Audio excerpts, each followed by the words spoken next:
بسم اللہ الرحمن الرحیم۔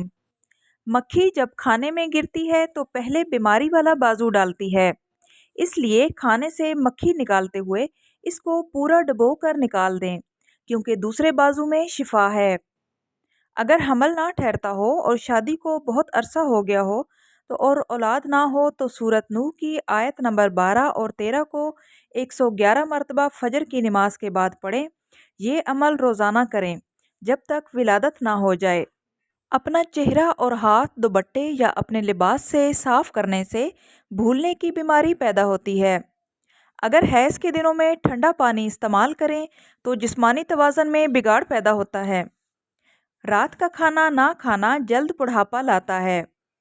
بخار کے بعد یا کسی مرض کی وجہ سے بال بہت زیادہ گرتے ہوں تو کھوپرے کا تیل استعمال کریں، اس تیل سے افاقہ ہوگا۔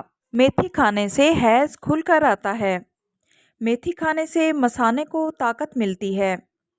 دمے کے مریضوں کو میتھی کا قہوہ پلانا مفید ہے۔ اگر آپ کو سردی بہت زیادہ لگتی ہے تو دیسی انڈے کھائیں اور دیسی چوزے کی یخنی پئیں۔ اگر آپ کو کمزوری بہت محسوس ہو رہی ہو تو 2 کھجوریں دودھ میں پکا کر استعمال کریں اور دودھ بھی پئیں۔ گردوں کو تندرست رکھنے کے لیے رات سونے سے پہلے پیشاب لازمی کریں۔ جن عورتوں کا حمل گر جاتا ہو انہیں چاہیے کہ ابلا ہوا انڈا روزانہ کھائیں۔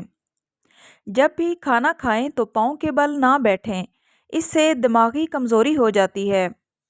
رات کو سوتے وقت ناک کے نتنوں میں 1 قطرہ سرسوں کے تیل ڈالنے سے دماغ تیز ہوتا ہے۔ جس عورت کے پیر چھوٹے ہوں وہ اپنے شوہر کی فرمانبردار ہوتی ہے۔ شکرکندی جسمانی کمزوری دور کرتی ہے۔